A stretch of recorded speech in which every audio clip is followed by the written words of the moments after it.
கருணாநிதினு சொன்னா மரியாதை, கலைஞர் சொன்னா சொல்லட்டுமா? இந்திரா காந்தி, சோனியா காந்தி, ராகுல் காந்தி வரைக்கும் எல்லாரும் சொல்றேங்க. நான் சொல்றேன் சார், கேளுங்களேன். சொல்லுங்க. ஒரு விஷயத்தை தெரிஞ்சுக்கவே மாட்டீங்களா? நான் தெரிஞ்சு மந்திரிமார்னு ஒரு சினிமா தேடி பிடிச்சு பாருங்க. அவருடைய கதையோசனம் தான் சார். அதைத்தான் சொல்றேன். கலைஞருடைய கதையோசனம். அதைத்தாங்க சொல்றேன். நல்லா திரும்பி திரும்பி சொல்றீங்கன்னா உங்களுக்கு அவ்வளவு கோவம் இருக்குன்னு அர்த்தம். எனக்கு கோவம். கள்ளபாட் நடராஜன் ஒருத்தன் சார் கலைஞர்னு சொல்றதே அவமானமா என்ன? அதைத்தாங்க நான் சொல்ல வர்றேன். கேட்டாதான் உங்களுக்கு புரியும். சொல்லுங்க. ஒரு நிமிஷம் அமைதியா இருங்க. நம்பியார் மந்திரியா நடிப்பார். அவருடைய பையன் தான் நடராஜன். அவன் கொலை செய்வான், கொள்ளையடிப்பான், கற்பழிப்பான், எல்லாம் நடப்பான். ஒரு நாள் மகனே கொலை செய்யாத, கொள்ளையடிக்காத, பெண்களை கற்பழிப்பு பாவம் பாரு.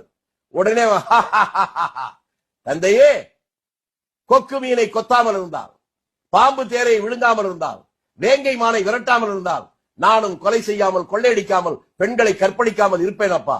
அடுத்துதான் ரொம்ப முக்கியம். கொலை செய்வதும் கொள்ளையடிப்பதும் பெண்களை கற்பழிப்பதும் ஒரு கலையப்பா, நான் கலைஞன். இது எழுதுனதே அவர் தானுங்க. அவரை நீங்க சொன்னீங்கன்னா அப்புறம் இப்ப நீங்களே சொல்லுங்க.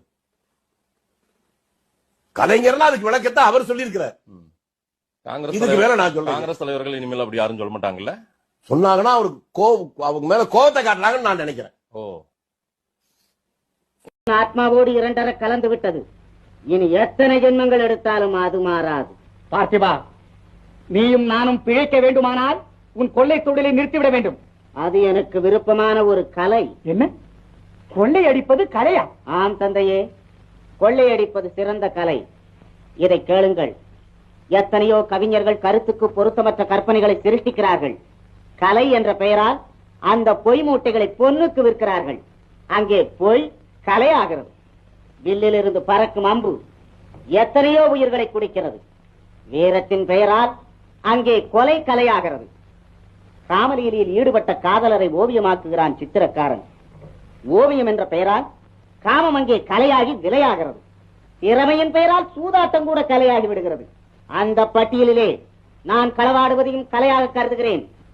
தந்தையே, அந்த கலையை நான் கைவிட முடியாது, கனவிலும் முடியாது. அழகான விளக்கம். உன் கலை ஆர்வம் உன் தலையை அறுப்பதாயிருந்தால் என் கலைக்காக தியாகம் செய்தவனாவேன். உன் தந்தையின் கதியை நினைத்து பார். உங்கள் வாழ்வு வளமாயிருக்கத்தான் வைரங்களை குவித்திருக்கிறேனே. பார்த்திபா, கே, உன் தந்தை வேண்டுகிறேன். மன்னிக்கவும்.